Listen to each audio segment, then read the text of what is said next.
kita 5 menit saja ke depan berpikir, merenungi apa yang saya sampaikan. Teman-teman sekalian, kita ini sebagai orang beriman tahu dunia ini akan dilaluin. Kita tidak akan berlama-lama di sini. Jangan sampai dunia ini menjadi target utama. Berantem gara-gara tanah, berebutan karena warisan, berebutan karena jabatan, kadang-kadang berebutan hanya karena masalah pasangan hidup. Untuk apa? Untuk apa teman-teman sekalian? Dunia ini mungkin di mata antum kelihatan besar kalau dekat.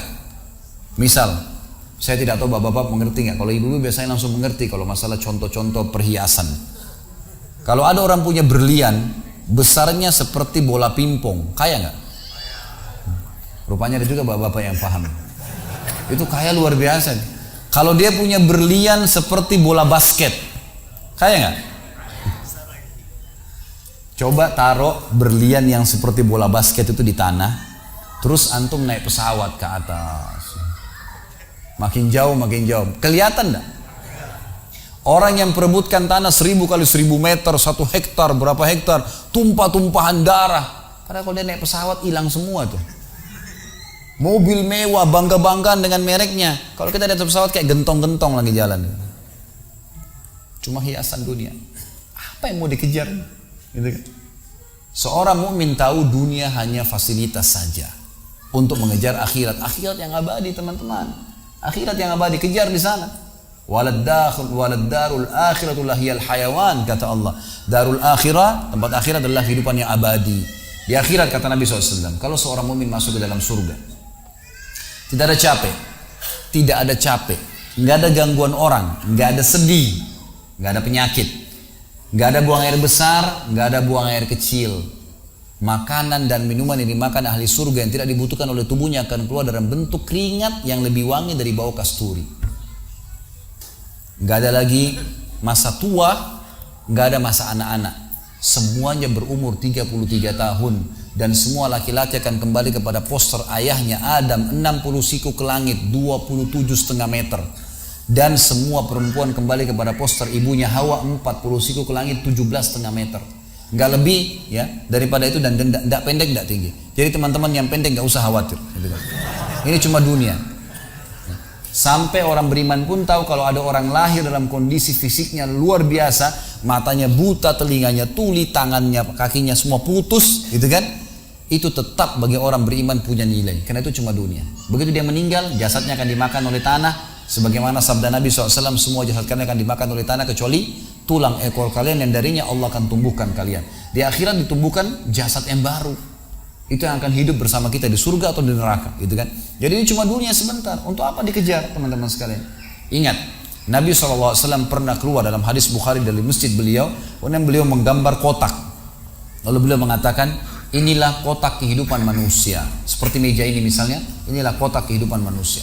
Lalu Nabi SAW menggaris dari luar kotak, di bawah kaki beliau, digaris, dilewatin kotak ini sampai melewati kotak tengah, di depan, panjang. Lalu kata Nabi SAW, ini angan-angan manusia. Ini angan-angannya. Angan-angannya melampaui kehidupannya. Lebih 500 tahun ke depan, padahal umurnya cuma 60-70. Lalu Nabi SAW menarik dengan tongkatnya dengan keras dari sisi kanan garis kotak, digaris dengan keras sampai terbongkar tanah itu digaris dan memutus garis tengah itu. Lalu beliau mengatakan, dan ini kematian yang akan datang memutus angan-angannya. Di Jakarta kemarin teman-teman sekalian, ini bukan nakut-nakutin, tapi di Jakarta kemarin begitu. Ada orang keluar dari mall, kisah nyata, bawa kresek banyak sekali, habis belanja buat keluarganya. Mobilnya Masya Allah mewah luar biasa, super lux, paling mahal. Parkir, begitu melihat tukang parkir, alhamdulillah. Tukang parkirnya sangat senang nih, karena ini orang kaya, pasti kasih tip yang banyak gitu. Naik di mobilnya, di starter mobil, tidak pakai supir kebetulan, dia nyalain, mobil di depan ada, mobil di belakang ada, gitu. Jadi terhimpit. Tiba-tiba orang ini tuh starter mobilnya, diinjak gas dengan sangat keras, mundur ke belakang, nabrak mobil di belakang, hancur total. Tukang parkirnya pun tadi jadi marah, Pak, apa nggak lihat, ngambil marah-marah. Tapi anehnya orang ini gasnya terus kencang, gitu ribut, gitu kan. Maka tukang parkir curiga, dibuka pintu, orang itu sudah meninggal dunia. Teman-teman sekalian, pernah nggak orang ini berpikir dia akan mati pada saat keluar dari mall? Kalau dia tahu dia tidak bakal keluar ke mall tuh. Di depan mata saya pernah ada orang meninggal di rumah sakit ayah saya. Kebetulan di Makassar beliau punya rumah sakit dan itu di pinggir jalan raya. Sore hari, subhanallah, ada anak muda. Saya pas lagi di teras lantai 2 rumah ayah saya itu kelihatan jalan raya. Jadi kelihatan orang kejadian ini. Ada anak muda lagi pakai motor, waktu itu motor baru dia jalan. Jadi jalurnya 2 jalur gitu kan. Rupanya motor ini motor itu dari arah sana. Kemudian di sini ada mobil pick up yang pelan jalannya gitu. Ada mobil truk pelan jalannya. Di belakang ini rupanya ada mobil truk pelan, di belakang ada mobil pick up. Mobil pick up ini mungkin kena terganggu. Dia bukan ngelewatin dari kiri, dia keluar ke jalur sebelah. Keluar, motor yang tadi lagi kencang, dia kayak sangka tabrak, meninggal di tempat. Jatuh tergeletak, motornya dibawa, dicek di rumah sakit ayah saya di klinik, ternyata sudah meninggal dunia. Saya lihat orang itu subhanallah tergeletak. Ada beberapa produk yang dia bawa di motornya. Lalu saya bertanya, saya muhasabah sendiri. Orang ini pernah berpikir nggak ya untuk keluar rumah tadi akan dia tabrakan, dia akan jatuh? Saya yakin tidak. Kalau dia berpikir dia tidak akan keluar dari rumahnya. Tapi begitulah ajal kalau datang teman-teman sekalian. Kalau datang tidak akan terlambat sesaat atau berkurang sesaat.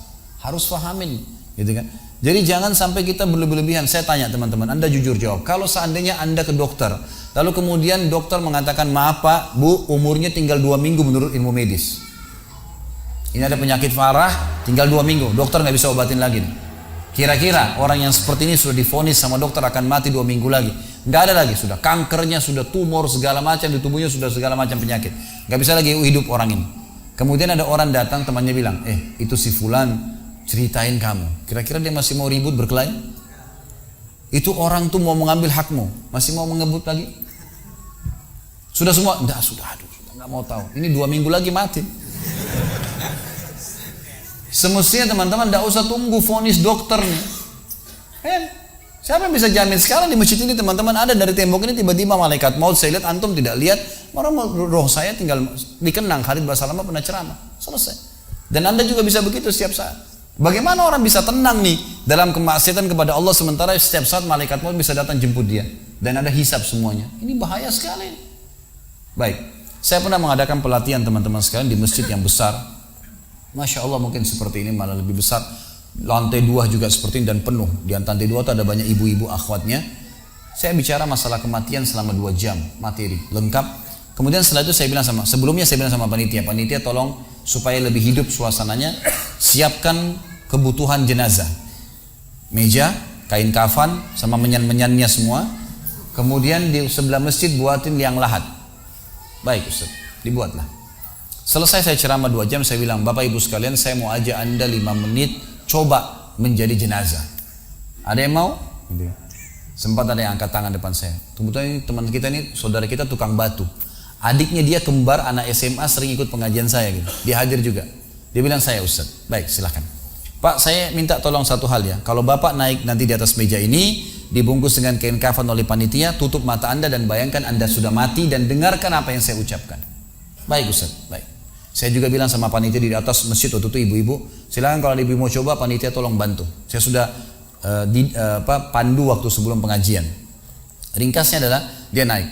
Subhanallah, begitu dia naik, Bapak Ibu sekalian, orang ini naik di atas meja, begitu tutup matanya dan ditempelin kain kafan di pipinya. Ini kain kafan asli kita beli. Ditempel di pipinya, langsung dia nangis dia, terisak-isak. Lalu kemudian panitia taruh tangannya di dadanya, harus dibungkus gitu kan. Lalu saya bilang, Pak, coba renungin sekarang Anda sudah mati dan hiruk-pikuk di masjid ini ada orang nangis. Kebetulan adiknya dia yang kembar ini murid saya duduk di sebelah kiri kanannya dan membayangkan benar kakaknya meninggal. Mereka betul-betul menangis gitu. Ada jemaah-jemaah juga yang lain pada nangis. Saya bilang hiruk-pikuk masjid ini yang sedang menangis, ada yang sedang ngobrol. Ini anggap di rumah Anda pada saat Anda meninggal dunia. Dan Anda tidak bisa protes. Gak bisa bilang saya tidak mau, jangan ribut, gak bisa lagi. Udah. Panitia pun menaruh tangan kanan di atas tangan kiri, kita nggak bisa protes taruh di dada. Dibungkus dengan kain kafan pun nggak bisa. Baik, Pak, bayangkan semua peluang amal saleh yang semestinya Anda bisa kerjakan, sholat malam, sedekah bakti dengan orang tua, baca Quran, sholat berjamaah, yang Anda sia-siakan dan Anda menyesal kenapa tidak kerjakan sekarang.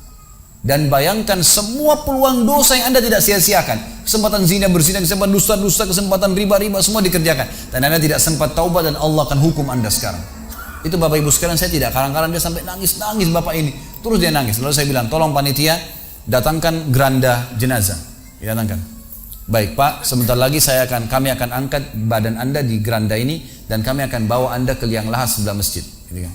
Diangkatlah dia. Saya bilang, Pak, renungin, resapi tubuh Anda kesentuh dengan geranda ini.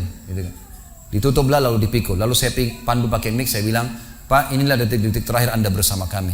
Terus sesalin perbuatan-perbuatan dosa yang Anda pernah lakukan, peluang-peluang ibadah yang Anda sia-siakan. Sampai tiba di luar masjid, saya turun ke liang lahat, saya buatin sendiri tanah, kemudian saya buatin gubernur, lalu diturunkan dia. Setelah diturunkan, saya suruh tutup matanya, kemudian ditutup dengan kain. Saya keluar, lalu saya pakai mic, saya bilang, Pak, buka matanya. Inilah rumah Anda sekarang. Walaupun rumah Anda 1000 kali 1000 meter di dunia, kembali ke 1 kali 2 meter. Ini tempat Anda sekarang. Dan sebentar lagi malaikat akan datang menanyakan kepada Anda pertanyaan-pertanyaan yang Anda sudah tahu. Selesai. Berapa mungkin sekitar hitungan detik. Ini semua proses kurang dari 5 menit teman-teman sekalian. Lalu saya bilang, buka. Dibuka kain tersebut. Lalu saya bilang, teman panitia bantu. Bapak ini keluar. Keluar dia. Waktu dia keluar dari kuburan, liang lahat itu teman-teman, sempoyongan. Kayak orang yang sudah pusing gitu. Keluar. Kemudian saya bawa ke masjid. Saya pegang tangannya masuk ke masjid. Duduk. Lalu saya kasih mic. Pak, tolong ceritakan pengalamannya kepada jemaah jadi jenazah 5 menit. Itu dia pegang mic, gemetaran. Ustaz, saya tobat. Saya durhaka sama orang tua. Saya nggak sholat. Saya begini. Ini dia lupain, ada ribuan jemaah depannya nih. Dia nangis-nangis. Sebutin semua kesalahannya. Semua pada banyak ikut nangis. Dia kayak orang ketakutan betul. Gitu kan. Baik, selesai. Saya panggil siapa lagi yang mau coba? 2, 3, 4 orang. Rata-rata semua begitu keadaannya. Gitu kan. Alhamdulillah mereka sadar seketika pada saat itu. Lalu kemudian saya bilang, penutupan, ada bahkan ibu-ibu yang coba di atas pingsan, ibu itu. Kita bukan nakut-nakutin, tapi memang saya praktekin. Lalu saya bilang begini, Bapak Ibu sekalian, sebagai penutup acara saya bilang pada saat itu, bahwasanya ini hanya praktek jadi jenazah.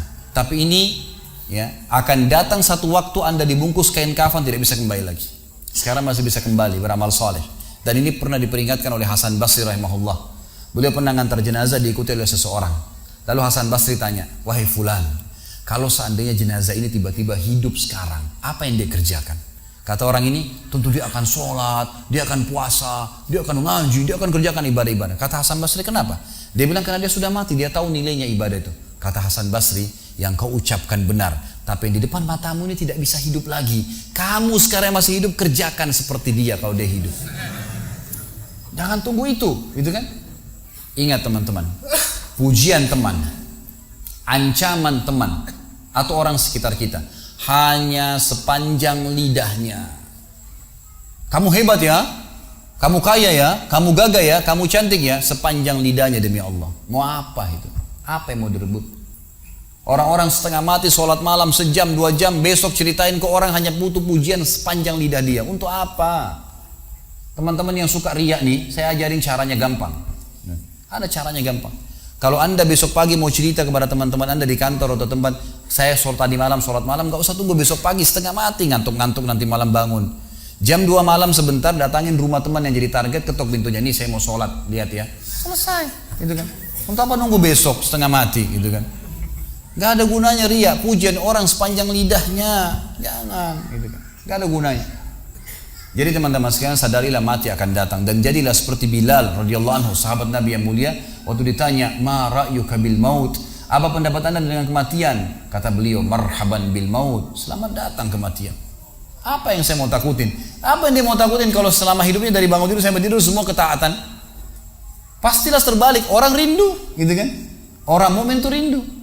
Waktu terjadi perang Yarmuk tahun 14 Hijriah.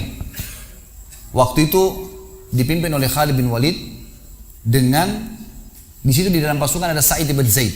Sa'id bin Zaid salah satu dijamin masuk surga. Teman-teman bisa nonton serialnya di website di www.khalidbasalama.com, ada serial sahabat. Saya ceritakan di situ ceritanya.